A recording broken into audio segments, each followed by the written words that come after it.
We welcome you back to the Student Section Podcast, a Marist College Sports Podcast. We are incredibly excited for this week's episode. It's all about the students. It's the club baseball episode you've all been waiting for. Let's meet the student section and the club baseball section today. Max Rosen, part of the club baseball team, a sophomore, Division II New England Pitcher of the Week last April in a game versus Clarkson. 8 strikeouts. We welcome Max Rosen. Alongside Max Rosen, yes, give him a round of applause. Come on for the student section. How about Max? Alongside Max Rosen, we have Christian Carrieri. A week 4 of last year Division II Player of the Week. He went 8 for 10 with 3 runs in the series against Clarkson. Let's give it up for Christian. Thank you. And it's not just those two. We have our own student section members to the right. Aidan, Lavin, welcome back to the show, our esteemed guest here. And for the first time on camera this season is Zach LaGrasta. What a group. We have a great LaGrasta today as we will dive in to the club baseball season. Guys, thank you so much for being here. Thanks for having us. Happy to be here. Happy to get on here, but I got to get one of these Player of the Week things. I'm the only one on the couch that doesn't have one. No, I don't have one either. But listen, the infield, we do our thing, and then we let the pitcher and catcher. Yeah, we let the pitcher and catcher get all the accolades. I am surrounded by a lot of baseball players right now. I'm a little overwhelmed. World Series season going up. We have a lot of baseball to cover. Guys, let's go around first. What is your true fandom in the MLB? Oh, gross. I'm kind of having a tough time right now because I'm a diehard Mets fan, and I know Zach can agree with me on that one. I love the Metis. I remember in 2022 how depressed I was for about a week or two after they lost the wild card because of how high their expectations were that year. This year, I think I'm kind of just happy with the season they had. It was a great year. It was a great run. The most fun season I've had rooting for the Mets. And now what it comes down to is the Yankees can't win the World Series. So go Dodgers. Yeah, I share the same thought there. I'm a Boston Red Sox fan. Obviously, the last couple of years haven't been ideal, but doesn't change my fandom of them. Also, big Dodgers fan this week. Yeah, I agree with them, but in my unbiased opinion, I think the World Series goes 6 or 7 games. It's going to be a good series. And my heart says, Dodgers in 4, but realistically, it's going to be Dodgers in 6 or 7. I think the Yankees got a good shot, though.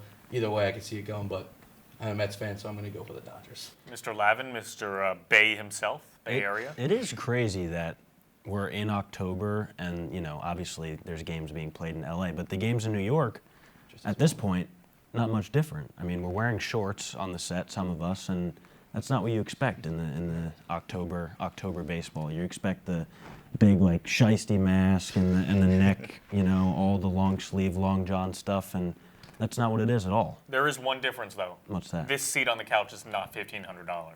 That is true. The prices are insane, but I mean, as you can expect, that's how it's going to go. I heard our executive producer Gary Sussman's buying the whole student section 10 tickets, so I'm excited to go to that. He's very excited about it. Yeah, and it should be a good series. Yeah, maybe we have. We can get club budget. Club budget. You mentioned club budget. Now let's dive a little bit into what is the club baseball team. For those who don't know, a lot of people are very unsure of how it works, how club sports works. Max, how exactly did you find out about club baseball, and how did you join it? What's the process like? Yeah, for me, I've played baseball growing up. I played in high school, and I never really looked into being recruited to play for a varsity team at any school. It wasn't something I really wanted to do, but I did want to keep playing. I love to play. I love to pitch. It's one of my favorite things. And so when I was looking at Marist, I literally just went on Instagram and started typing in Marist Club Baseball to see if it would come up, and it did. So I remember Glenn, our president, I reached out to him before I came to Marist, kind of asked about how tryouts would work, anything like that. He gave me the information, I tried out, and that's kind of the rest is history. I've had pretty much as much fun as I've ever had playing baseball on this team, so it's a really great experience. Would you say, guys, that similar recruiting stories, even if you weren't, intentionally coming here to play, you kind of found your mark, or the opposite, did you want to play club baseball and this kind of locked in on Marist because of that? Yeah, so club baseball was actually never on my radar. Okay. I didn't even know it was an established program. I came here to tour, and my tour guide was actually Chris Betancourt, who was the club president at the time, and he was just amazing. Told me about the program, the guys. I met them at the club fair, tried out, and like Max, just been the most fun I've had playing baseball. For me, yeah, I had a totally different story. I committed to play a Division III baseball at a college in Rhode Island, and went there. I didn't really like it, but I still wanted to play like a college program, so I went to my junior college, played there, played well, and had fun. But then I was like, I think I want to go for education and just be done. Still play maybe, but be done with like the varsity aspect of it. So then I got here, and then I saw that we had a club team. I was like, yeah, it's perfect because I want to be able to compete, but I also want to enjoy myself and focus on my education. And it was just a perfect mix here. That's very interesting. Yeah, I would say the same goes for me. I had no idea that the club program existed, and I didn't even go to the tryout. I was supposed to try out with Carrieri, and I just didn't go to that because I had no idea that it was a thing. I was found through, like he said, Chris Betancourt and Ben Norton. I attempted a walk-on tryout my freshman year, and I did pretty well. And they were like, if you don't make the team, then you'll have a spot on our team. And I was like, oh, okay, sounds good. And so I didn't end up making the D1 team, but I think it ended up being for the better. The things that we've been able to do with the club team, we started 6 or 7 years ago, like right before COVID. And the way that it's grown since that time has been incredible. We made the playoffs for the first time last season. And currently we're 9-0, so we're looking to be on pace to do the same thing and go even further than we went last year. With that, it takes the right leaders up top and the right leaders in the past to build the foundation. So I credit everyone that's graduated and is an alum for Marist Club Baseball. We have an alumni game this weekend, so it's not like once you're done and you go through the program, that's it. Like everyone stays in contact. It's a good connection and environment that I think we've built, and it's been a lot of fun. Tell the student section a little bit about the logistics of playing club baseball, how that work-life balance implements, a new perspective on yourself, and the physical places where you play. How does it work? How do you get to the games? Max, I always hear Aidan making some snarky comments, but what builds this team? Yeah, when it comes to travel, our conference got entirely realigned this year, so we're playing different teams. Last year, everywhere we went was within like 2.5 hours. Yeah. This year we had to go all the way to Clarkson, which is, as we joked, pretty much in Canada. Canada. Yeah. And that I kid you not, there were literal Amish horse and buggy, no technology. We saw them on the street. It was quite an experience. And you're getting there via how? How are you getting there? For Clarkson, we had to dip into the club budget and get a bus because most of the time. So this past week, for example, we played at Albany. We all just kind of carpool together. A number of guys on the team have cars, so everyone kind of just files into their cars and we all drive together. But for Clarkson, it was so far we had to get a bus. It didn't make sense for us to drive 6 hours, however long it was. Is the carpooling irritating or is it fun? I think. I remember last year at first when I heard that's what we were doing, we didn't have a bus. I kind of wanted to have a bus. That seemed more fun. But honestly, it adds character doing it in the car. We always meet up at the Beck parking lot and then go to Grab and Go, get breakfast before we head out. I think it's part of the club baseball experience is kind of driving together in the cars. It adds character. It's a good time. And I think I've grown to love that part of it, so I don't really have an issue with it anymore. Yeah, I disagree. He never drives. I don't know why he disagrees. He's sleeping in the passenger seat every time. I'm a big sleeper, so the buses are really comfortable. Everyone gets their own row. I mean, you slept for 5 hours to go to Clarkson, so I don't want to hear that. That was on the bus, but I drive every weekend that I need to drive. Yeah, but the bus is definitely better. But I'm alright with the car. I'm not complaining, but. Are we filling up the whole car, including the middle seat? Oh my God, yeah. Most of the time. Most of the time. And the trunk is filled with obviously all our baseball equipment. So most of the time you can't even see out of the rear window or rear view mirror. So that's always fun. But you don't need that though. No, especially when most of the time it's a straight shot. Like you're either going on the Taconic or I don't know whatever Pat says he's our maps guy, so he knows all the directions and stuff like that. And the rides are usually at like the crack of dawn. Yeah, that's true. There's no one on the road because we have to get up at like 6:30, 6, yeah. 7, and hit the road for usually 11 o'clock start. And wouldn't trade it for the world, though. It's a good time. It's great. Yeah. And when you get to these universities and colleges, do you tend to play on their respective Division I fields, or do you use their facilities? It varies. Yeah. Sometimes we'll play at an off-campus location. Sometimes we'll play on the varsity fields, which is always special. Like this week, we played Albany. We didn't play on their campus, but we played at an independent league park right down the road, which was beautiful. So, for the most part, we're lucky enough to have nice fields, but here and there we get some of the Some questionable ones. Yeah, questionable ones. Like no outfield fences, no lines. Yep. Yeah. One ump. Yeah, but He's 85. Can't see. yeah, but it kind of adds to the experience. Yeah. I Aidan? think Yeah, please. the most memorable field that we've played at was Stevens Tech when it was, I think, just Carrieri and we were on the team. Yeah. And that was our freshman year. It was the last series of the year, and I think it was like to go to playoffs.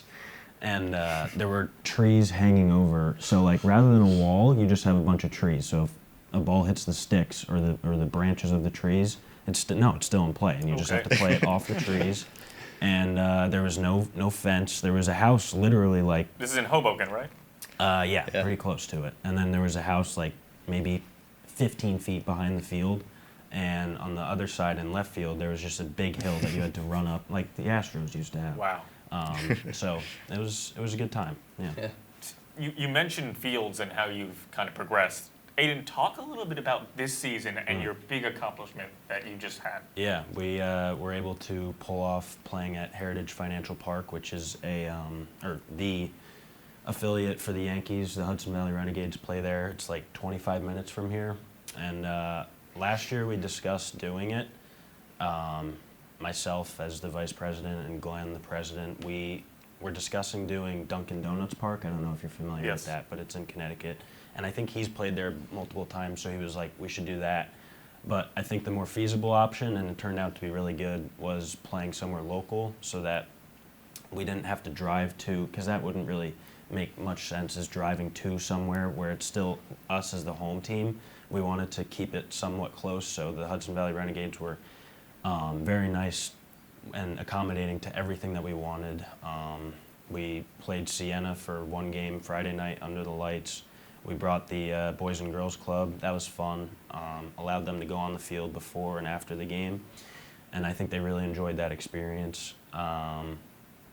We raised a lot of money for ourselves too, which is always important. Like, I think where I got the idea of doing something to help us personally, rather than just the experience of playing on the field, was from the club hockey team, and I think that's another interesting aspect too. Like, the Division I sports, they all have their little like environment, and everyone knows what each other is doing. But for the club level, like, we are all somewhat in sync as to what's going on with each club sport. And the club hockey team, as most of the students on campus know, have the pink out game. A lot of people go to that, and so I thought, why can't we, as the club baseball team, do something similar? And we ended up hosting it with the Boys and Girls Club of Poughkeepsie, which I think obviously helps them and it helps us put the word out there. We asked for donated sports equipment, like this good old catcher's mask right here. We asked them to donate that, whoever came, which we ended up having like 250 people, which is obviously a pretty good number, especially for the first time. And the donations added up to be like 7 or 8 full, like black heavy-duty garbage bags for the Boys and Girls Club, which was awesome. Yeah. That's fantastic. And obviously this one over here played the hero. Yeah. And Take us through that moment. Give us a little backstory and Okay. just give it to us. Yeah, so at that point it was bottom eight. Bottom eighth. down So offense was cold all game. real- we were real down. cold. We were down one run.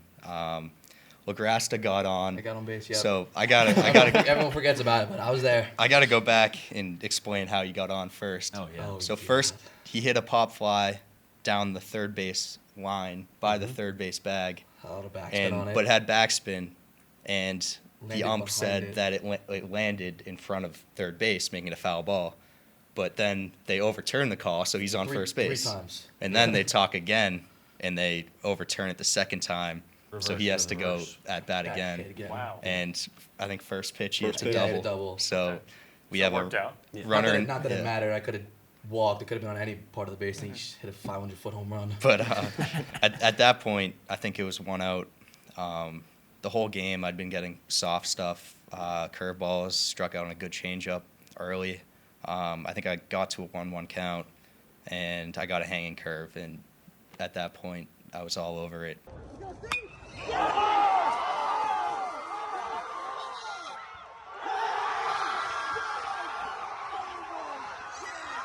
You hang and he bangs it. Yeah, Just so at that far point, gone, seeing not even close. getting soft stuff all game, I adjusted my timing a little bit, and yeah, good. This was a walk-off? Yeah. Yeah. Wow. Yeah. How did that feel accumulating from, you mentioned freshman season, you two joining. How did that feel? You were at this Heritage Field, a minor league ballpark, in front of these fans, in front of what was going through your mind as you touched home? Oh, it was unbelievable. Honestly, looking back, it felt like a little bit of a blackout, just how special it was, like how important the moment was. Getting to home plate, seeing everyone cheering right behind them, the whole crowd. It was just it's so special. And like talking about kind of how club has developed, being at that stage was just made it all the more special. Even I think us being on this show is like years back, no one really, I don't know if anyone even does care about club baseball or club sports, but like there's no reason that at this point we should be on a show, and we're here, which is kind of hilarious. And Super chill. yeah, it was super chill. I think the dance team was great, and I think it added definitely an aspect to that, which is another part of, like I mentioned, the club sports all being integrated. The dance team came and they were great. They obviously supported us, and that added definitely an aspect of electricity after Carrieri hit the home run. And as special as he makes it, he actually gave the ball that he hit away to one of the boys and girls, which I think speaks That's to fantastic. who he is. That's truly fantastic. I mean Yeah. that for real. Thank Yeah. you. Yeah, one of the kids came up and was asking for a ball. It was the only one I had on me, so. Yeah, which Yeah. is, I think, speaks to him. And I told him after the game, I was like, of all the people on our team, I think he's the most deserving of it, and probably the most capable. Anyone else ever So Thank you. he's like, I don't know what he's batting right now, but somewhere in the 500s or 600s. So you can swing the bat, and the guy to your right hand side can really throw it. Really pump it. The battery. He can pump it. The battery. Max, I've heard, and I mean, I've been around you for almost 2 years now. I've heard whenever I see you, there's some sort of like appreciation towards your pitching, whether it be through you guys or anyone in the sports communication program. Anywhere I see you, you are Max Rosen, the pitcher, and we have no relation, of course, same last name.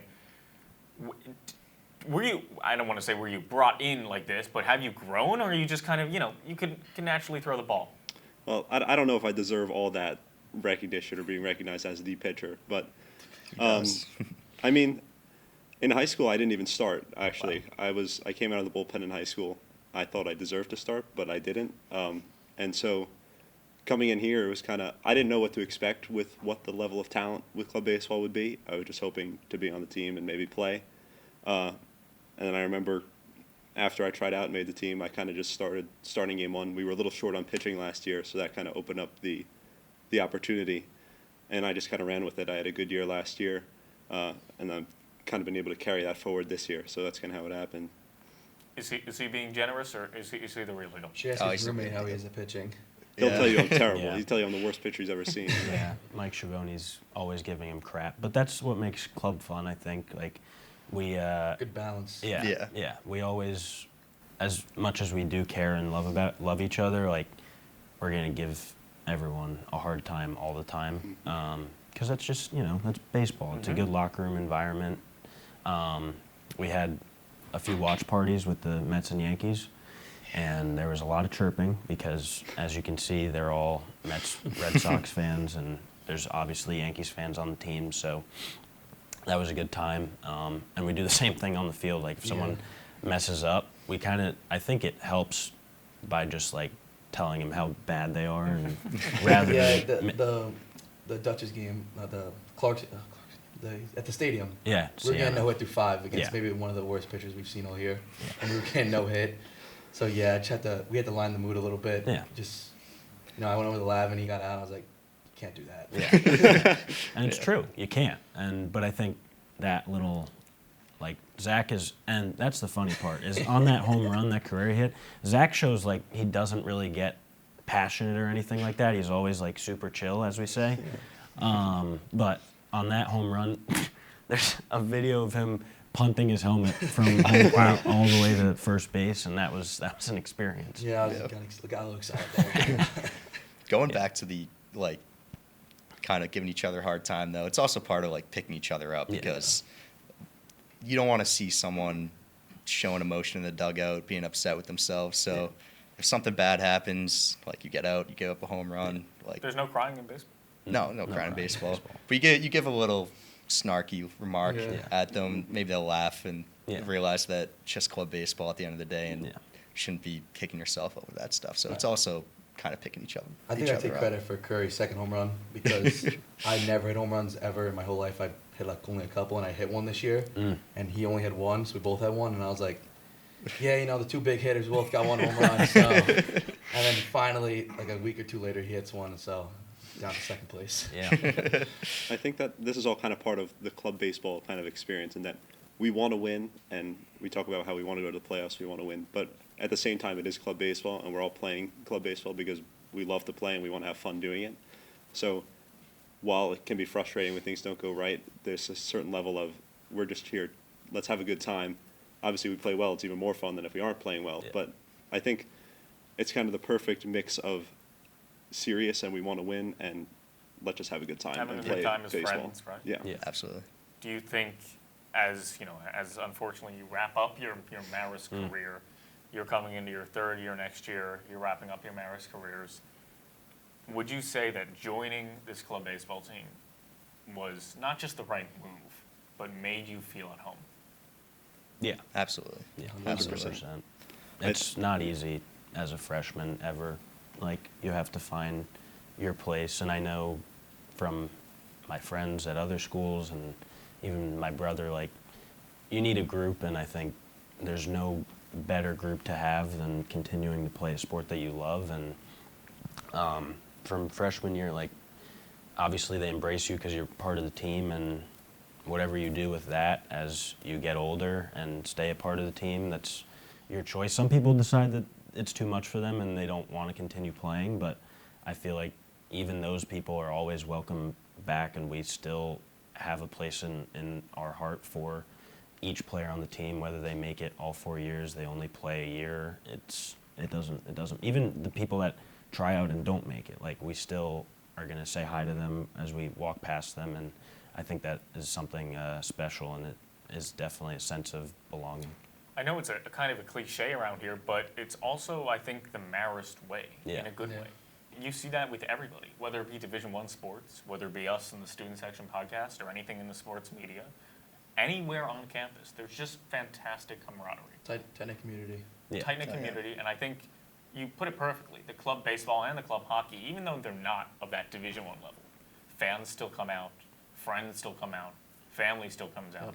And I think what you guys have been doing, accomplishing on the field especially, has really rejuvenated yourselves. And I'm very excited to see what moves forward as center field picks up the club sports, a lot more notoriety. Your social media presence has skyrocketed.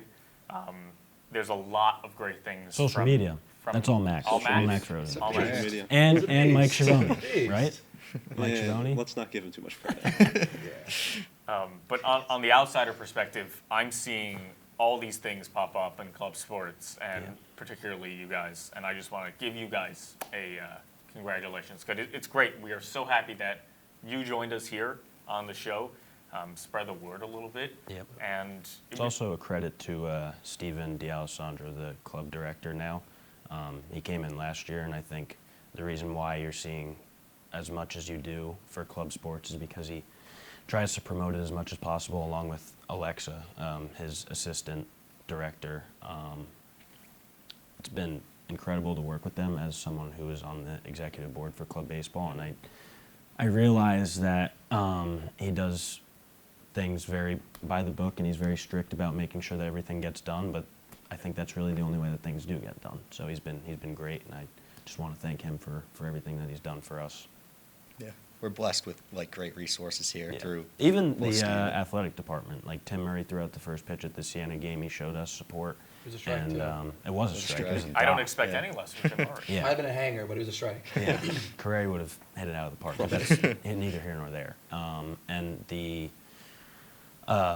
varsity baseball team willing to obviously give us the field and let us use it whenever we need it. We're very thankful for that. We've had our hiccups with them in the past, which I won't get into. But that's all part of the experience, like I said, and it's been a lot of fun. You learn and you grow. You specifically, Zach, had a completely different path. Yeah. You were out of high school and you were going to play baseball. You Yeah. played baseball, and then you kind of reconsidered, Yeah. and this is a good balance, right? Yeah, I love it because I'm still playing the game I love, and we're competitive. I came in maybe thinking, it's just club, but I think a lot of these kids on this team could play somewhere else if they really wanted to. And we even play other teams that the kids, I think, are really good as well. So the competitiveness is really high, so I really enjoy that. And we play series, and we're good, and we made playoffs last year, hopefully make it again. So I'm having a really good time with this team and made a lot of bonds with a lot of people that I'm going to be friends with the rest of my life. 9-0, baby. Nine Soon is to great. be Yep. 15-0 after we beat Oneonta and Vermont in the spring, both at Marist College. Look at this, what a plug. Please do it. I was about to ask. Give us anything. Shameless any plug. details. Shameless Keep- plug. Please continue. Marist Club Baseball on Instagram. Shout out Max Rosen for leading that charge. Evan Rader when he comes back from being in Italy, which, questionable decision because I feel like he should stay here rather than go abroad, but that's okay. We have, obviously, Marist Club Baseball on Instagram. We have our 2 series in the spring, which, if you follow the Instagram, you'll be updated as to when and where those games are. And, thank you for allowing us to be on. Gary, Will, obviously. Yourself. Myself. Yeah, thanks for allowing anything, them. Anything you want to plug? Anything? As Lav said, just follow the Instagram. Everything's there. I try to, and when Raider comes back too, try to make it look good, do our best. Will's got the mask on here. Maybe that's got to go on the Instagram. Will with the Yeah, mask I on. mean, it's approaching Halloween. What better way to end it with Should the do a club strike? baseball team? Here you go. Is this Throw a pitch. What better way to end it with Max Rosen? And it's Oh, just outside. nice. We'll give you one more. Wow, One more. Will's a perfectionist here. There There we it go. is. We got it. Everybody, the club baseball team, thank you so much for popping by on the student section. This was a fantastic episode. Stay tuned for the next episode of the student section, airing every other Wednesday. Thank you.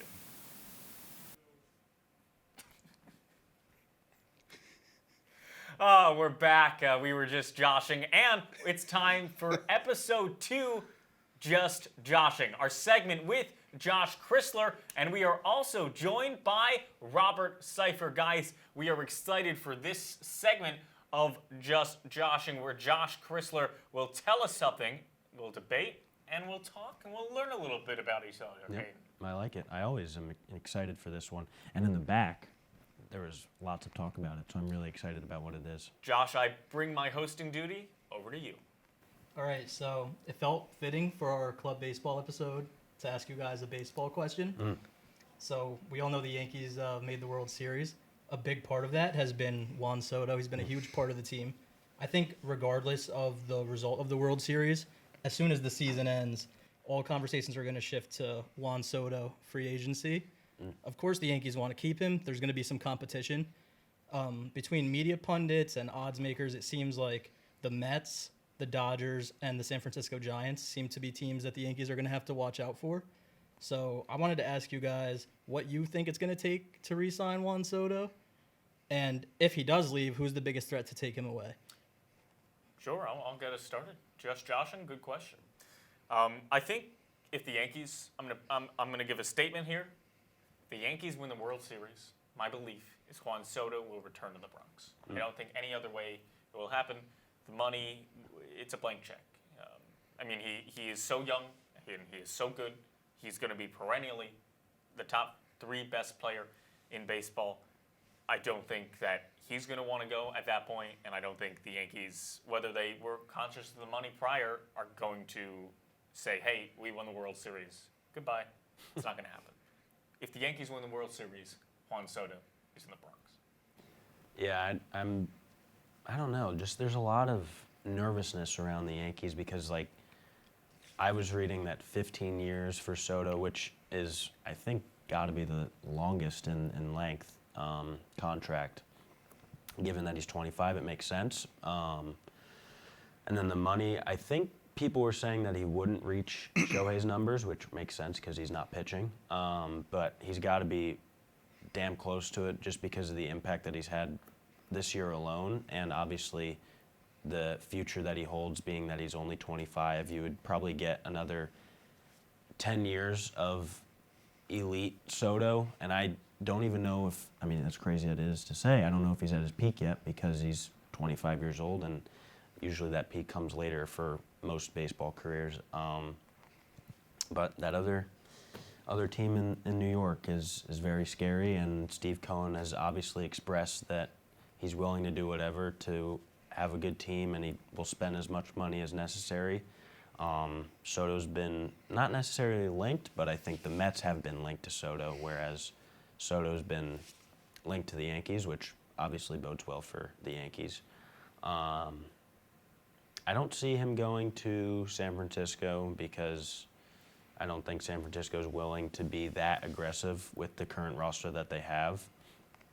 The interesting part about the Mets, I think, is with Alonso and Lindor, you don't really know what their future holds. So you have to decide, I guess, whether you want to bring Alonso back.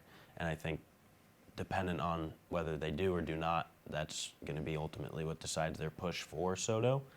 And the Dodgers, obviously, they're the Dodgers. They're going to try to bring in every single player that they can. They'll probably try to bring in Soto for about $1 million a year and defer all that money until he's dead. So it's going to be an interesting offseason, but I'm excited about the World Series.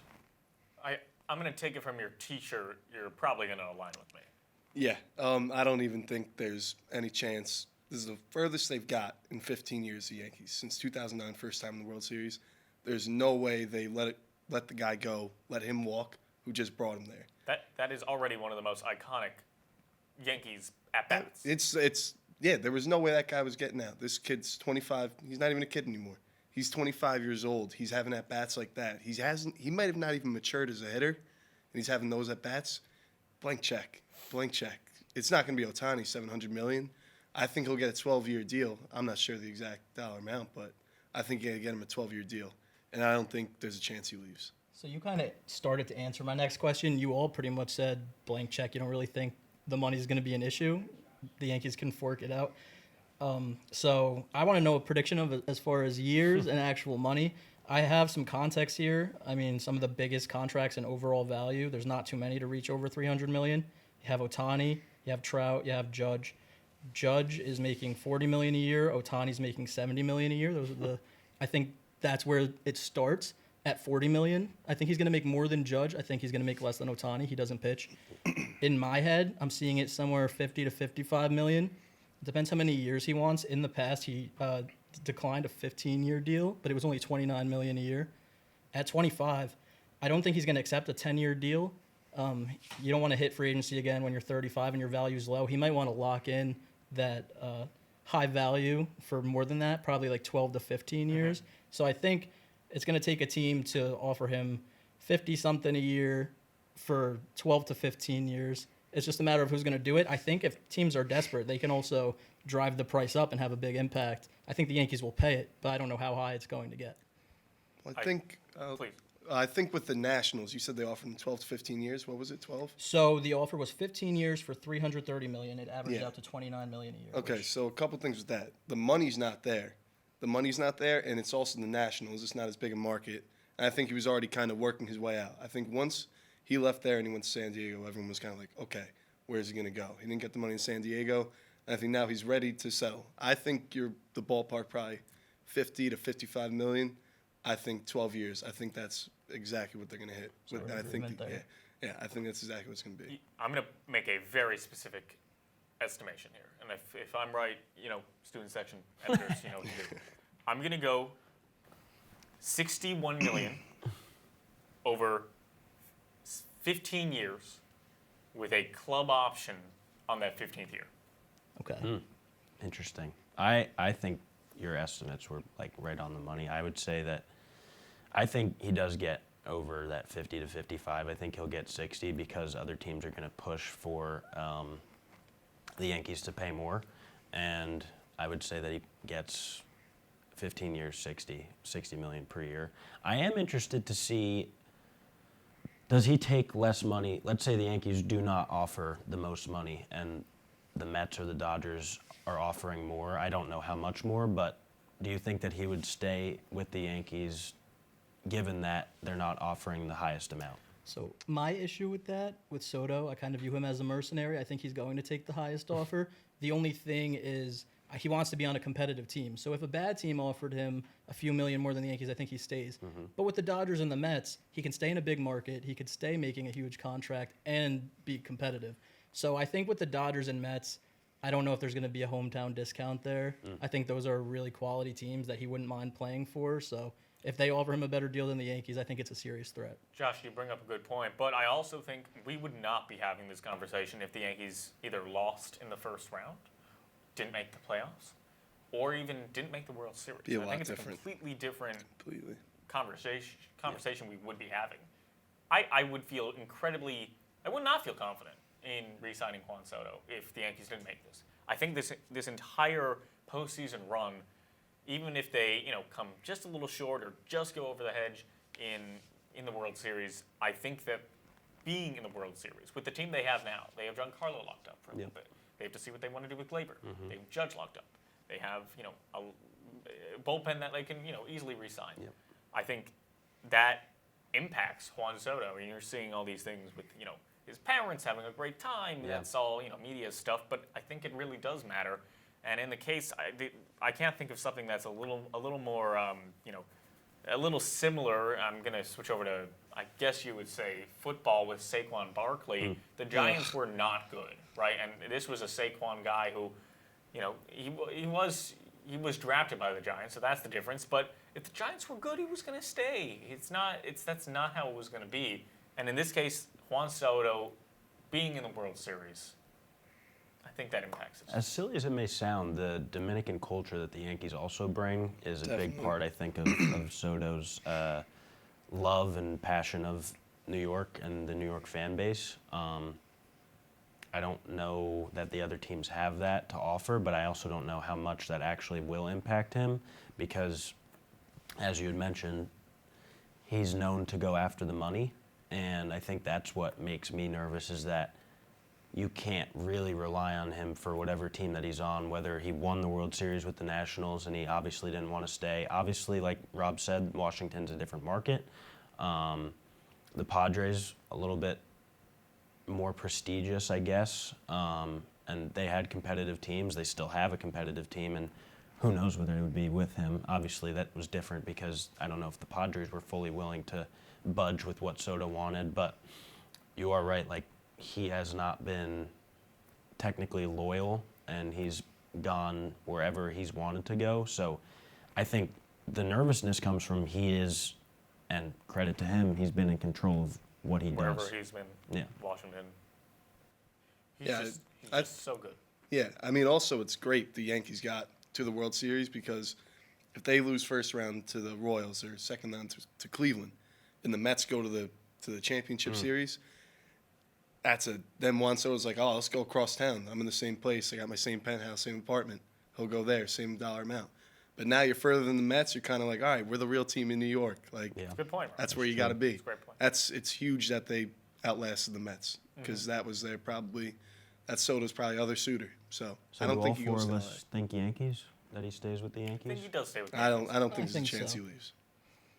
Now, I want to ask one more question. Please We've been do it, talking Josh. about the World Series. We've been dancing around it. I want to know if anyone wants to go out on a limb and make a prediction on who's going to win and in how many games. I've been saying all along that I think if it's a short series, then the Dodgers win it, so 4 or 5 games. I think the longer it goes, the better chance the Yankees have. But the Dodgers can also win it in 6 or 7, but I think for the short series, I think the Dodgers are better. I also think that the weather has something to do with it. And at this point, like we had mentioned when we had our club baseball guys on, it's not even like it's a big difference because it's 79 degrees outside. But I think Judge and Stanton would prefer playing in warm weather, being that Judge is a California kid and Giancarlo, he's been in Miami before. And I think they like the warm weather. And I'm not entirely sure that the Dodgers are comfortable with playing in a cold night in New York, in the Bronx. So I think that bodes well for, especially because Judge, as everyone has critiqued him for his playoff woes, maybe he gets hot because the weather's hotter. I'll tell you what, too. Stanton and Judge, they mash against the Dodgers. If you look at their numbers against the Dodgers, and they got a lot of games, they're on the road. They got the first 2 on the road, last 3 on the road. Yep. So, I mean, they hit there. They'll be ready for it. All speculation, right? You don't really know the weather stuff, and I don't either. I think this is all going to have to do with pitching. I think there's no way that the Yankees, I mean, if you look at the injuries to the Dodgers, the Yankees have better starting pitchers. The relievers are pretty fair, and then if Weaver can continue doing his Weaver thing, I think it's all about pitching. The hitting could be off on both teams. I'm going to say it's not going to be because you have 2 of the best hitting teams, but it's all about pitching, placement, and I think if you find Cole can work into the 7th in his starts, if he gets into the 7th, I think the Yankees are in an incredible place, and I think the Yankees will be victorious. Where the lineups differ is 1 through 9 on the Dodgers. They are rather consistent, and they've shown in the past that they're capable of doing it. I don't think you can entirely say the same about 1 through 9 for the Yankees. With Volpe's been good, but Austin more so has not Verdugo, Wells, and Chisholm. If those 3 can figure it out, where I don't think you have as much questions about 3 people in the Dodgers lineup trying to figure it out. Yeah, so it's going to be a fun series. It's what I think everything that the MLB could ask for and baseball fans could ask for. So I'm really excited for it. So you guys talked about a lot of what ifs and different scenarios that can happen. I got to hold you accountable. I'm not going to let you get away. I need a prediction on who's going to win and in how many games. Yankees in 7. I'm going to go with Yankees in 7 as well. Keep the 7th game. Yanks in 6. Yankees in 6? Come on, Will. I think the Yankees are going to win in 6 games as well. Awesome. We don't need 7. We'll see. So we're all in agreement on Soto staying with the Yankees. We're all in agreement on the Yankees winning the World Series. That's all I got for you guys today. Wow, that was a beauty. We talked about club baseball, and we talked about a little level above club baseball, the major leagues. Just joshing with Josh Kressler and Robert Seifer. Thank you for joining us on this week's episode of the Student Section. For Aidan Lavin, our executive producer, Gary Sussman, and everyone who works on the fantastic Student Section, I'm William Rosen. Thank you for tuning in.